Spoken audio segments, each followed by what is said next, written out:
পুরী বাঙালির চিরন্তন প্রেম। যদি বাঙালিকে প্রশ্ন করো তার প্রিয় ভ্রমণ গন্তব্য কোথায়, চোখ বন্ধ করেই উত্তর আসবে পুরী। আমাদের জীবনের প্রতিটা অধ্যায়ের সাথে পুরী যেন জড়িয়ে আছে। আমরা আমাদের রোজকার ব্যস্ত জীবনকে একটু পাশে রেখে চলে এসেছি পুরী। আপনাদের সাথে শেয়ার করি কিছু মুহূর্ত। চলুন।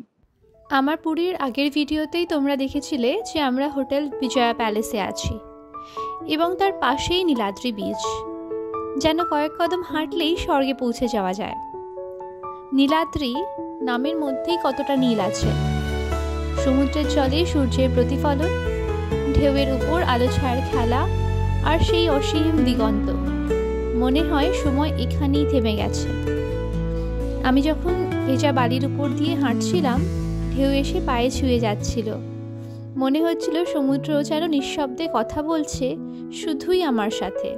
কোথাও কোনো কোলাহল নেই, শুধুই জলের আওয়াজ, হাওয়ার ছোঁয়া আর এক রাশ শান্তি। এই নীলাদ্রি বিচের একটা অন্য রকম মায়া আছে। এখানে সূর্য যখন ডুবে যায়, আকাশ আর জলের মাঝে একটা প্রেমের গল্প শুরু হয়।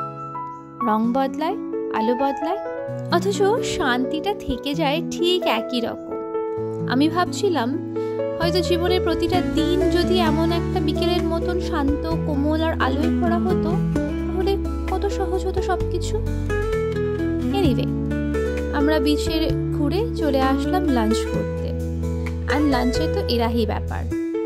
লাঞ্চ সেরে একটা গাড়ি বুক করে আমরা রওনা দিলাম কোণার্কের উদ্দেশ্যে। না, এটাও একটা অন্যরকম প্রেমের গল্প। যখন রওনা দিয়েছিলাম, আকাশ ছিল একদম মেঘলা। সেই নরম ধূসর মেঘ যে কোনো মুহূর্তে ঝরে পড়বে মনে হচ্ছিল। গাড়ি ছুটে চলেছিল সমুদ্রের কাছ ঘেঁষে। হাওয়ায় ছিল নোনতা গন্ধ আর দূরে ঢেউয়ের মৃদু শব্দ।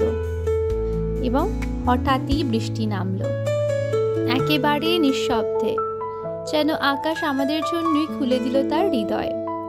বৃষ্টির ফোঁটা জানলায় পড়ে এক অদ্ভুত ছন্দ তুলল, আর আমি তার মধ্যে হারিয়ে গেলাম। বৃষ্টি থামতেই আমরা গাড়ি থামালাম এক নির্জন রাস্তায়। দুপাশে ঘন গাছ, পাতার ফাঁকে সূর্যের আলোর লুকোচুরি খেলছে। মাটি ভিজে, বাতাসে বৃষ্টির গন্ধ, আর নিস্তব্ধতার মাঝেও একটা অদ্ভুত শান্তি আছে। আমি জানি না সেটা প্রকৃতির প্রেম ছিল কিনা, না মুহূর্তটার, কিন্তু মনে হচ্ছিল পৃথিবী থেমে গেছে কেবল এই মুহূর্তটাকে আরও একটু দীর্ঘ করার জন্য। আমরা কিছুক্ষণ সেখানে দাঁড়িয়েছিলাম কিছু না বলেই, তবুও সব কথা বলা হয়ে গিয়েছিল। কোণার্কের পথটা শুধু তখন একটা গন্তব্য নয়। বৃষ্টি আবার ফিরে এলো, যেন প্রকৃতি আমাদের পথের গল্পটা শেষ হতে দিচ্ছিল না। জানলার কাছে ফোঁটাগুলো নাচছিল আর রাস্তা ভিজে উঠছিল রূপলি আলোয়। আমরা চুপচাপ তাকিয়েছিলাম সেই পথে। একটা বৃষ্টি, একটাই গন্তব্য, চন্দ্রভাগা বীচ। যখন পৌঁছালাম, বৃষ্টি থেমে গিয়েছে, কিন্তু বাতাসে তার ছোঁয়া রয়ে গিয়েছে। আকাশ ছিল হালকা মেঘে ঢাকা, আর সমুদ্র যেন তার গভীর নীল চোখ মেলে তাকিয়ে আছে, অন্তহীন, শান্ত, তবুও কত কথায় ভরা। চন্দ্রভাগা নামটা যেন মায়াবী, জায়গাটাও তেমনই। ঢেউ এসে ছুঁয়ে যাচ্ছে ভেজা বালিকে, আর দূরে কিছু মানুষ হাঁটছে, কেউ ঢেউয়ের কাছে দাঁড়িয়ে আছে। আমি যেন আজ সমুদ্রের সাথে কবাডি খেলতে নেমেছি। ঢেউ এসে ছুঁয়ে যাচ্ছে আমার পা, আর আমি পিছিয়ে যাচ্ছি, আবার এগিয়ে যাচ্ছি, ঠিক যেন দুইজনে এক মজার দৌড়ঝাঁপ। প্রতিবার ঢেউটা আসে একটু বেশি জোরে, আর আমি হাসতে হাসতে পালিয়ে যাই। তবু জানি ও আমায় আবার ধরবে, আবার ছুঁয়ে যাবে।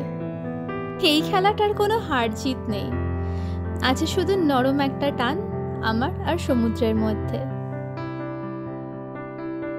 আমরাও হাঁটছিলাম বালির উপর দিয়ে, পায়ে ঠান্ডা জলের ছোঁয়া, বাতাসে চুল উঠছে হালকা করে।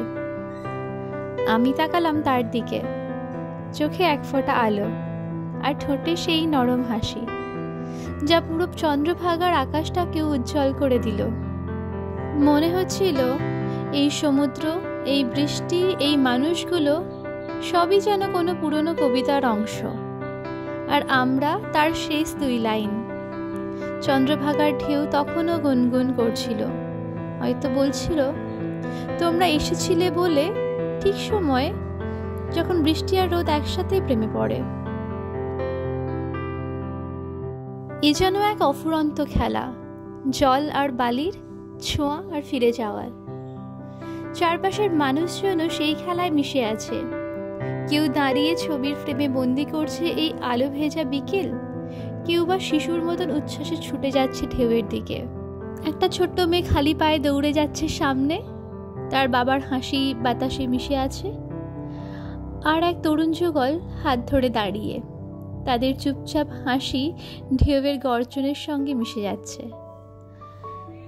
একটা দুটো কুকুরও বালির ওপরে ছুটে চলেছে, ঢেউ এলে একটু পিছিয়ে যায়, আবার এগিয়ে আসে। হয়তো তারাও ভাবে এই সমুদ্রের খেলা মিস করা যায় না। জীবনে বোধহয় এরকমই এক খেলা। সমুদ্রের খেলা শেষ করে যখন ফিরে আসছিলাম, রাস্তার ধারে ছোট ছোট দোকানগুলোর একটার পর একটা সাজানো। সব দোকানের সামনেই ঝিনুক, শাক, সমুদ্রের পাথর, যেন সব ঢেউই গল্প বহন করে এনেছে। আমরা থামলাম একটায়, সাজানো সাজানো রঙিন ঝিনুক, সাদা, হালকা গোলাপি, ধূসর, আর কিছু ঝিনুকের ভিতরে সূর্যের আলো আটকে আছে, যেন ক্ষুদ্র ছোট্ট স্বপ্ন। হাওয়ার লবণাক্ত গন্ধ, আর সেই গন্ধে মিশে আছে সমুদ্রের সুর। দোকানদার মৃদু হেসে বললেন, ম্যাডাম, এইটা পুরীর সেরা ঝিনুক। ঠান্ডা, মসৃণ আর আশ্চর্য রকমের শান্ত। বিকেল তখন ধীরে ধীরে গোধূলিতে মিশে যাচ্ছে। আকাশ রং বদলাচ্ছে, কমলা, লালচে, তারপর একটুখানি বেগুনি। আমরা 2 কাপ কফি খেলাম ঢোকার আগে। সূর্য তখন পশ্চিম আকাশে নেমে আসছে। আলোটা আগের মতন উজ্জ্বল না। এক কোণে শিল্পী বসে আছেন এবং লাইফ মডেল স্কেচ করছেন। পথের শেষে দেখা গেল একটি বিশাল পাথরের গেট এবং তার পাশেই কোণার্ক মিউজিয়াম। ভিতরে প্রবেশ করার আগে আমরা থেমে গেলাম কিছুক্ষণ। চারপাশে ইতিহাসের ঘ্রাণ, পাথরে খোদাই করা টুকরো, ঘোড়া চাকার অংশ, দেবদেবীর মুখ। সেই মিউজিয়ামের নীরবতায় অদ্ভুত একটা ভারী সৌন্দর্য আছে। প্রতিটা প্রদর্শনী যেন বলছে, আমরা ছিলাম, আমরা আছি, তোমরাও একদিন ইতিহাস হয়ে উঠবে। কত পাথরের মূর্তি, আর প্রতিটি ভাস্কর্য যেন জীবন্ত হয়ে উঠেছে। এখানে সময় থেমে আছে, কেউ হাসছে, কেউ নাচছে, কেউ আবার ধ্যানে নিমগ্ন। সবাই পাথরের, তবু প্রত্যেকের ভিতর থেকে যেন একটা নিঃশ্বাস বেরিয়ে আসে। নারী নর্তকীর মূর্তি, দেহের ভাঁজে ভাঁজে এমন সূক্ষ্ম সৌন্দর্য, যেন নাচ থেমে গেছে কেবল মুহূর্তের জন্য, পরের তালে সে আবার জীবন্ত হয়ে উঠবে। আমি হাঁটছিলাম ধীরে ধীরে, আর প্রতিটা প্রদর্শনী যেন নিজের গল্পটা ফিসফিস করে বলছিল। কোনো প্রেমের, কোনো যুদ্ধের, কোনো বিস্তৃত ভক্তির। মন্দিরে ঢোকার আগেই একটা ছোট্ট জীবন্ত রঙে ভরা বাজার। রাস্তার দুপাশে সারি সারি দিয়ে দোকান, সব জায়গায় আলো, হাসি আর গন্ধের মেলবন্ধন। কেউ শাঁখ বিক্রি করছে, কেউ কাঠের খোদাই করা সূর্যচক্র, আবার কারো দোকানে ছোট ছোট পাথরের প্রতিমা। প্রতিটা জিনিসেই যেন কোণার্কের ইতিহাস লেগে আছে। বাতাসে ধূপের গন্ধ, সঙ্গে চায়ের দোকানের মিষ্টি বাষ্প। এখান থেকে মনে হয় বেশিরভাগ পর্যটকই সূর্য চাকা কিনে নিয়ে যায়। আমরাও ব্যতিক্রম হলাম না। দেখো কি সুন্দর নিখুঁত কাজ, দেখেই চোখ যেন জুড়িয়ে যায়। বাজারের একদম শেষ মাথায় এসে গেছি। দেখি একটা গরু দাঁড়িয়ে আছে। আমার হাতে কিছু শসা ছিল, দোকান থেকে কিনেছিলাম ঠিক একটু আগে। হঠাৎ ইচ্ছে হলো একটা দিয়ে দেখি ও খায় কিনা। সূর্য তখন পুরোপুরি ডুবে গেছে। আকাশে একটুখানি নীলচে আলো ভাসছে, যেন দিন তার শেষ নিঃশ্বাস ফেলে রেখে গেছে মন্দিরের গায়ে। আমরা প্রবেশ করলাম কোণার্ক সূর্য মন্দিরে। যখন চারপাশে ধীরে ধীরে অন্ধকার নামছে, তবু মন্দিরের পাথরগুলোয় আলো ভরে উঠেছে। যেন সূর্য ডুবে গেলেও তার ছোঁয়া এখানেই রয়ে গেছে। মন্দিরের সামনে দাঁড়াতেই প্রথম মনে হয় এটা শুধু এক স্থাপত্য নয়, এটা এক মহাকাব্য। 1300 শতাব্দীতে রাজা নরসিংহদেব প্রথম এই মন্দিরটি নির্মাণ করিয়েছিলেন সূর্যদেবের উপাসনার জন্য। পুরো মন্দিরটাই তৈরি করা হয়েছিল এক বিশাল রথের আকারে। 12 জোড়া অলঙ্কৃত পাথরের চাকা আর 7টি অশ্ব টেনে নিয়ে যাচ্ছে সেই রথকে। চাকার প্রতিটা খোদাই এক একটা সময়ের প্রতীক, দিন, মাস, ঋতু আর সূর্যের গতি। যেন পুরো বিশ্বব্রহ্মাণ্ডের ছন্দ এই পাথরের মধ্যে বন্দী হয়ে আছে। মন্দিরের দেওয়ালে যখন টর্চের আলো পড়ে তখন খোদাই করা মূর্তিগুলো জীবন্ত হয়ে ওঠে। শুধু সূর্য নয়, পাশে ছায়াদেবীর একটা ছোট্ট মন্দিরও আছে।